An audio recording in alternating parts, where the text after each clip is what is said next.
আজ অনেক দিন পর গ্রামের বাড়িতে যাচ্ছি। আসলে গ্রাম থেকে পালিয়ে আসার পর দীর্ঘ 12 বছর গ্রামের বাড়িতে যাওয়া হয় না। কেন গ্রাম থেকে পালিয়ে আসলাম সেটা না হয় একটু পরে বলি। কেন জানি না, বাবা মাকে দেখতে খুব ইচ্ছা করছে তাই যাচ্ছি।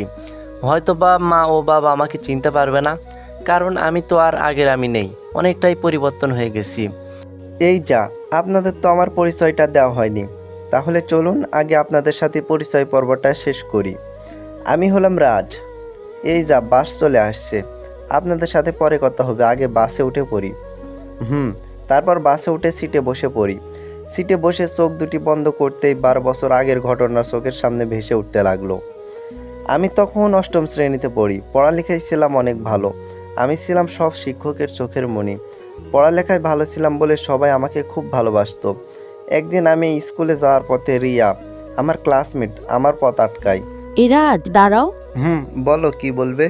না, তেমন কিছু বলবো না, চলো একসাথে স্কুলে যাই। চলো তাহলে। তারপর আমরা দুজনে চুপচাপ হাঁটতে লাগলাম। আর আমি এমনিতেও মেয়েদের সাথে বেশি কথা বলি না। ওই, তুমি চুপ করে আছো কেন? তাহলে কি করব? রাজ, তোমাকে না আমার খুব ভালো লাগে। তোমার কথার মানে আমি ঠিক বুঝলাম না। মানেটা হলো আমি তোমাকে ভালোবাসি। হাসছো কেন তুমি? আমি কি কোনো হাসির কথা বলছি নাকি? তা না হলে কি? এই, আমাদের বয়স কত, হ্যাঁ? আর তাছাড়া ভালোবাসা কি তা তো এখনো বুঝি না। মানে?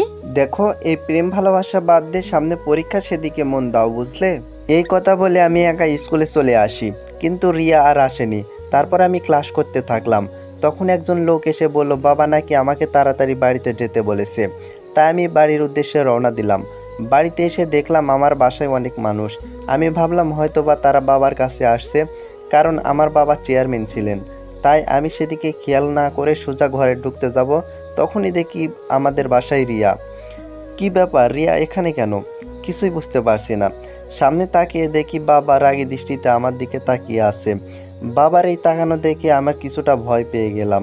তারপর বাবা আমার কাছে এসে আমাকে একটা জোরে চড় মারলেন এবং বলতে লাগলেন, তুই আমার ছেলে হয়ে এত বাজে কাজ করবি ভাবতেও পারিনি আমি। ওই, তোর বয়স কত, হ্যাঁ, যে এমন বাজে চিন্তা তোর মাথায় আসলো কি করে? আমি মুখে হাত দিয়ে দাঁড়িয়ে আছি। বাবা আমাকে লাঠি দিয়ে মারছে আর বলছে, তুই যে আমার ছেলে সেটা এখন আমার বলতে লজ্জা হচ্ছে। আমি কান্না করতে করতে বললাম, বাবা আমি কি করছি যার জন্য তুমি আমাকে এভাবে মারছো? বাবা বলল, এত বড় অপরাধ করে আমাকে জিজ্ঞাসা করা হচ্ছে কি করেছিস? ওই, তুই রিয়াকে কেন বাজে কথা বলেছিস? তারপর আবার ছিছি, আমার আর মুখে আনতে পারছি না। আমি মনে মনে ভাবতেছি, যা বাবা, আমি আবার রিয়াকে কখন বাজে কথা বলছি? গ্রামের মানুষ বলতে লাগলো, দেখুন চেয়ারম্যান সাহেব, আপনার ছেলে বলে আজ এই অল্প বয়সে বাজে কাজ করার মতো সাহস পাইছে। তাই আমরা সকলে আপনার কাছ থেকে ন্যায় বিচার চাই। বাবা বলতে লাগলো, শুনুন, আপনারা সবাই জানেন যে আমি কোনো অবিচার করি না। আর আজ আমার নিজের ছেলে অপরাধ করছে, তাই তার সময়ও ন্যায় বিচারই করব। আমি বললাম, বাবা বিশ্বাস করো, আমি রিয়াকে কোনো বাজে কথা বলি নাই। বাবা বলল, চুপ কর শয়তান, তোর জন্য আমার মান সম্মান যা আছে সব শেষ হয়ে গেছে। আমি আর তোর কোনো কথা শুনতে চাই না। আমি আর কিছুই বললাম না, কারণ আমার কথা আর কেউ বিশ্বাস করবে না। রিয়ার দিকে তাকিয়ে দেখি সে আমার দিকে তাকিয়ে মিটমিট করে হাসছে। বাবা বলল, শুনুন সবাই, যেহেতু রিয়া ও রাজ দুজন এখন ছোট, তাই তাদের প্রাপ্তবয়স্ক হলে রিয়া ও রাজের একসাথে বিয়ে দিয়ে দেওয়া হবে। তারপর বাবার কথা শুনে সবাই হাসি মুখে যে যার বাসায় চলে গেলেন। সবাই যাওয়ার পর আমাকে রুমে আটকে লাঠি দিয়ে অনেক মারছিল। আমি শুধু চিৎকার করে বলছিলাম, বাবা আমি কিছুই করি নাই। কিন্তু বাবা আমার কোনো কথাই শুনছিলেন না। মা বাবাকে অনেক বলার পর আমাকে মারে না। আমি মাকে বললাম, বিশ্বাস করো মা, আমি কিছুই করি নাই। মা আমাকে বুকে জড়িয়ে নিয়ে বলে, আমি জানি বাবা তুই এসব কখনো করতে পারিস না। তারপর আমি রাতে ঠিক করলাম আমি আর এই গ্রামে থাকবো না। তাই রাতের আধারে গ্রাম থেকে পালিয়ে যাই। কথাগুলো ভাবতে ভাবতে হঠাৎ বাসের হেল্পার বলল, ভাইজান নামবেন না? আমি বললাম, ও হ্যাঁ। পুরনো কথা ভাবতে ভাবতে কখন চলে আসছি টেরই পাই নাই। তারপর বাস থেকে নেমে আশেপাশে তাকিয়ে দেখলাম গ্রামটা আগের থেকে অনেক পরিবর্তন হয়ে গেছে। কিছুই চিনতে পারছি না। তারপর রাস্তা ধরে হাঁটতে লাগলাম। হঠাৎ পেছন থেকে একটা গাড়ি এসে আমাকে ধাক্কা মারে, আর আমি সাথে সাথে রাস্তার একপাশে পড়ে যাই। গাড়ির গতি বেশি ছিল না, তাই বেশি কিছু হয়নি, শুধু ডান হাতটা একটু কেটে গেছে। তারপর গাড়ি থেকে একজন মধ্যবয়স্ক লোক আমার কাছে এসে বলে, আরে বাবা তুমি ঠিক আছো তো? আমি লোকটির মুখের দিকে তাকাতেই অবাক হয়ে গেলাম, কারণ এই লোকটি আমার বাবা। এতদিন পরেও আমার বাবাকে চিনতে একটুও সমস্যা হয়নি। কিন্তু বাবা আমাকে চিনতে পারে নাই, আর চেনার কথাও না। আমি এক মনে তার দিকে তাকিয়ে আছি। তারপর সে আবার বলতে শুরু করলো, বাবা আসলে মোড়ের উপর তো, তাই আমি খেয়াল করতে পারি নাই। তোমার কিছু হয়নি তো? আমি বললাম, না আঙ্কেল, আমার কিছু হয়নি, আমি ঠিক আছি। তারপর বাবা বলল, আরে তোমার ডান হাত দিয়ে তো রক্ত বের হচ্ছে, দেখি হাতটা এদিকে দাও তো। আমি হাতটা তার দিকে এগিয়ে দিতে গিয়ে থেমে গেলাম, কারণ আমার ডান হাতে একটা জন্মদাগ আছে, যেটা দেখলে বাবা ঠিকই চিনতে পারবে। তাই আমি বললাম, না আঙ্কেল, সমস্যা নেই, হালকা একটু কেটেছে, ওতে কিছু হবে না। বাবা বলল, কোনো ক্ষতকে ছোট করে দেখতে নেই, চলো তোমাকে ডাক্তারের কাছে নিয়ে যাই। তারপর অনেক জোরাজুরির পর ডাক্তারের কাছে গেলাম। ডাক্তারকে বললাম ডান হাতে যেন এমনভাবে ব্যান্ডেজ করে যেন হাতের জন্মদাগটা না দেখা যায়। ডাক্তারও তাই করলেন। ব্যান্ডেজ করা শেষ হলে বাইরে আসতেই বাবা বললেন, দেখছো, তুমি তো বললে ছোট্ট একটু কাটছে, তাহলে এত বড় ব্যান্ডেজ কেন? আমি বললাম, আসলে আঙ্কেল, পুরো কথা বলতে না দেই। বুঝতে পারছি, তুমি আমাকে মিথ্যা বলছো। আমি চুপ হয়ে আছি। বাবা বলল, তা তোমাকে তো এই গ্রামে নতুন দেখছি, কারো বাড়িতে বেড়াতে আসছিলে নাকি? আমি বললাম, না আঙ্কেল, আমি শহরে থাকি আর গ্রামে ঘুরতে আসছিলাম। বাবা বললেন, ও আচ্ছা। আমি বললাম, আচ্ছা আঙ্কেল, এখানে থাকার মতো কোনো ভালো হোটেল আছে নাকি? বাবা বললো, কেন, হোটেল খুঁজতেছো? আমি বললাম, যে কয়দিন গ্রামে থাকবো সে কয়দিন থাকার জন্য তো একটা জায়গা দরকার, তাই ভাবছিলাম হোটেলে থাকবো। বাবা বলল, আরে হোটেলে থাকবে কেন, তুমি হচ্ছ আমাদের গ্রামের মেহমান, তাই তুমি আজ থেকে আমার বাড়িতে থাকবে। আমি বললাম, না আঙ্কেল, আমি আপনার বাসায় থাকতে পারবো না। বাবা বলল, আরে কেন পারবে না, আর আমার কারণে তোমার হাতের এই অবস্থা, আর তুমি যদি আমার বাড়িতে থাকো তাহলে আমার নিজেকে আর অপরাধী মনে হবে না। আমি বললাম, আচ্ছা ঠিক আছে। বাবার কথা শুনে আর না করতে পারলাম না, আর তাছাড়া মাকে কাছ থেকে দেখার এর থেকে বড় সুযোগ আর পাবো না। তারপর গাড়িতে করে বাড়ির উদ্দেশ্যে যাচ্ছি। বাড়িতে পৌঁছানো মাত্রই একটি মহিলা আমার দিকে আসতে লাগলো। আমি তার মুখের দিকে তাকিয়ে চিনতে পারলাম এটাই আমার মা। তারপর মা বললেন, তোমার আসতে এত দেরি হলো কেন? বাবা বলল, আর বলো না, পথে একটা অ্যাক্সিডেন্ট হয়। মা বলল, সে কি, তোমার কিছু হয় নাই তো আবার? বাবা বলল, না, আমার কিছু হয় নাই। তারপর মা আমার দিকে তাকিয়ে বলল, তা তুমি কে বাবা? আমি মাকে সালাম করে বললাম, আমি।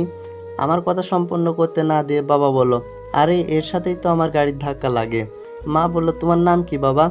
আমি আমার নাম বললাম, জীবন। মিথ্যা বললাম।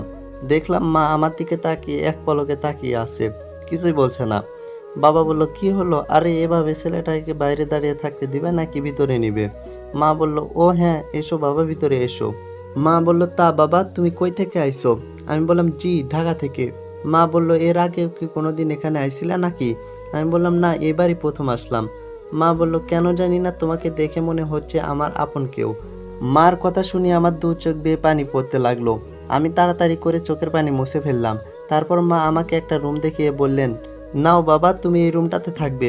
আমি বললাম, আচ্ছা। মা বললেন, আমি তাহলে আসি কেমন বাবা? তুমি বরং একটু রেস্ট নাও, আর কিছু দরকার হলে আমাকে বলবে, কেমন? আমি বললাম, ঠিক আছে। মা বলল, লজ্জা পেও না যেন। এই কথা বলে মা চলে গেলেন। আমি আমার রুমে ঢুকে ফ্রেশ হয়ে নিলাম, আর ভাবতে লাগলাম, বাড়িতে তো শুধু মা আর বাবাকে দেখছি, তাহলে মিমকে তো দেখছি না। ও, আপনাদের তো বলতে ভুলে গেছি, মিম হলো আমার ছোট বোন। তারপর একটু পর রাতের খাবার খাওয়ার জন্য বাবা নিজে আমাকে ডাকতে আসলেন। বাবা বললেন, তোমার হাতের অবস্থা কেমন এখন? আমি বললাম, জি আঙ্কেল, এখন অনেকটাই ভালো। বাবা বললেন, তাহলে চলো একসাথে বসে রাতের খাবার খেতে খেতে কথা বলা যাবে। আমি বললাম, আচ্ছা আঙ্কেল, চলেন। রাতের খাবারের কথা শুনে মনটা যেন আনন্দে ভরে উঠলো। আজ কত বছর পর মায়ের হাতের রান্না খাবো, আমার যে আর তর সইছে না। খাবার টেবিলের সামনে গিয়ে আমি তো অবাক। আর অবাক হওয়ার কারণটা হচ্ছে, মা ছাড়া খাবার টেবিলে আরও দুটো মেয়ে বসেছিল, কিন্তু আমি কাউকে চিনতে পারছি না। আমি যেতেই তারা আমার দিকে কেমনভাবে যেন তাকিয়ে আছে। মা বলল, ওহ বাবা, তুমি এসেছো, নাও বসো। তারপর আমি একটা চেয়ার টেনে বসে পড়লাম, আর আমার সামনে চেয়ারে একটা মেয়ে ছিল, কিন্তু আমি চিনতে পারলাম না এই দুইজন কারা। আমি মাথা নিচু করে খাবার খেতে লাগলাম। এমন সময় বাবা বললেন, ও, তোমাকে তো বাড়ির সবার সাথে পরিচয় করে দেওয়া হয় নাই। শোনো বাবা, এ হচ্ছে আমার মেয়ে। আমার সামনে যে মেয়েটা বসেছিল তার পাশের জনকে দেখিয়ে দিলেন। আমি মনে মনে বলতে লাগলাম, বাহ, আমার সেই ছোট্ট আদরের বোনটা আজ কত বড় হয়ে গেছে। এটা যদি মিম হয় তাহলে আমার সামনে যে মেয়েটা বসে আছে সে তাহলে কে?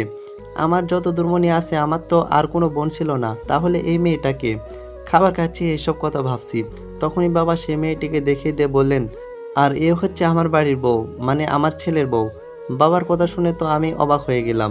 এসব কি বলছে বাবা? ছেলের বউ? কিন্তু ছেলে তো একটাই, আর সেটা হচ্ছে আমি। না, কিছুই বুঝতে পারছি না কি বলছে এসব। তারপর আমি আমার ব্যাপারটা বোঝার জন্য বাবাকে জিজ্ঞাসা করলাম, তা আঙ্কেল, আপনার ছেলেকে তো দেখছি না। আমার কথা শুনে দেখলাম সবাই মুখটা কেমন যেন মলিন হয়ে গেছে। তারপর বাবা বললেন, ও নেই। আমি বললাম, ওহ সরি আঙ্কেল। বাবা বললেন, আরে তুমি যেটা ভাবছো সেটা না। আমি বললাম, তাহলে? বাবা বলল, 12 বছর আগে আমার উপর রাগ করে সে চলে গেছে, জানি না আজও সে বেঁচে আছে কি না। মা বলল, না আমার ছেলে মরতে পারে না, আমি জানি বেঁচে আছে, আর একদিন ঠিকই সে আমার কোলে ফিরে আসবে। কাঁদতে কাঁদতে এই কথাগুলো বলতে লাগলো। মার কান্না দেখে মন চাচ্ছে মাকে জড়িয়ে ধরে বলি, মা তোমার মন ঠিকই বলছে, আমি মরিনি, আমি বেঁচে আছি। কিন্তু কিছুই বলতে পারলাম না। মার কান্না দেখে আমার চোখের কোণেও পানি চলে আসলো। আর তখনই আমার সামনে বসা মেয়েটা মন খারাপ করে খাবার টেবিল ছেড়ে চলে গেলেন। তারপর মিম বলতে লাগলো, বাবা তুমিও না কিছু বোঝো না, এসব কথা না বললে কি হতো না? বাবা বলল, কি করবো রে মা, কেন জানি না রাজের কথা আজ খুব মনে পড়ছে। মা বলল, না জানি আমার ছেলেটা আজ কোথায় আছে, কেমন আছে। এ কথা বলে আবার কান্নাকাটি করতে লাগলো। আর আমিও খাওয়া শেষ করে যত দ্রুত সম্ভব রুমে চলে আসলাম। আর একটু সময় ওখানে থাকলে হয়তো বা নিজেকে আর কন্ট্রোল করতে পারতাম না। তারপর ঘুমাতে গেলাম, কিন্তু একটা কথা কিছুতেই মাথায় আসছে না, কে ওই মেয়েটা, আর কেনই বা বাবা ওই মেয়েটাকে ছেলের বউ বলছে। না, আমি আর কিছু ভাবতে পারছি না। সারাদিন জার্নি করায় শরীরটা ক্লান্ত ছিল, তাই কখন ঘুমিয়ে গেছি কিছুই টের পাইনি। অনেক সকালে ঘুমটা ভেঙে গেল, তাই ভাবলাম একটু ছাদে যাই। শীতের কুয়াশাতে আশেপাশে কিছুই দেখা যাচ্ছে না, খুব ভালোই লাগছে এই আবহাওয়াটাকে। আজ অনেক বছর পর ছাদে উঠলাম। যখন বাড়িতে ছিলাম তখন তো এই ছাদে সবসময় পড়ে থাকতাম, পুরনো কথাগুলো ভাবছি। কিছুক্ষণ পরে দেখলাম বাবাও ছাদে আসলেন, এসে আমাকে বললেন, জীবন বাবা তুমি এখানে? আমি বললাম, জি আঙ্কেল, একটু ছাদটা ঘুরে দেখছিলাম আর কি। বাবা বললেন, চলো তাহলে বাইরে থেকে ঘুরে আসা যাক। আমি বললাম, জি আঙ্কেল চলুন তাহলে যাওয়া যাক। তারপর আমি আর বাবা ছাদ থেকে নামছি, তখন বাবা একটা রুম দেখিয়ে বললেন, এটা হচ্ছে, পুরো কথা বলতে না দিয়ে আমি বললাম, এটা হচ্ছে আপনাদের রুম। বাবা অবাক হয়ে বলল, তুমি জানলে কি করে? আমি মনে মনে বললাম, এই রে কি বলে ফেললাম। বাবা বলল, কি হলো চুপ করে আসো যে? তো বন্ধুরা, প্রথম পর্ব এখানে শেষ হচ্ছে। দ্বিতীয় পর্ব চাইলে চ্যানেলটি সাবস্ক্রাইব করে পাশে থাকুন। ধন্যবাদ।